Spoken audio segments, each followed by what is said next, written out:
নমস্কাৰ বন্ধুসকল আপোনালোকক এডুকেশ্যন ফৰ অসম চেনেলটোলৈকে প্ৰথমতে স্বাগতম জনাইছো ৰেলৱে এনটিপিসি গ্ৰেজুৱেট লেভেলৰ এক্সাম ইতিমধ্যে হৈ গ'ল আৰু আগন্তুক দিনত ৰেলৱে এনটিপিসিৰ যিটো এইচএছ লেভেলৰ এক্সাম সেই এক্সাম ডেট ঘোষণা কৰিলে তো ভিডিওটোত কম সময়তে গোটেইখিনি তথ্য আপোনালোকক জনাম তো এইখন হৈছে অফিচিয়েল নোটিছখন non technical popular categories under graduate যিখিনি পোষ্ট সেই পোষ্টখিনিৰ এক্সাম ডেট তো ইয়াতে কোৱা হৈছে 7 আগষ্টৰ পৰা 8 ছেপ্টেম্বৰলৈকে এই আন্ডাৰ গ্ৰেজুৱেট পোষ্টখিনিৰ এক্সাম অনুষ্ঠিত হ'ব আৰু ইয়াতে এটা কথা কৈছে যে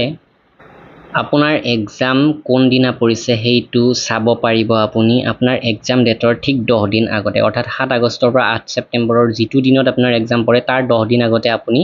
কম পাব আপোনাৰ সেই তাৰিখত এক্সাম তো সেই ক্ষেত্ৰত আপোনালোকলৈকে মেছেজ আহিব ইমেইল আহিব লগতে আপুনি নিজেও চেক কৰি থাকিব লাগিব আৰু এক্সাম ডেটটো যেতিয়া গম পাব তাৰে ঠিক 4 দিন আগত এডমিট কাৰ্ডখন ডাউনলোড কৰিব পাৰিব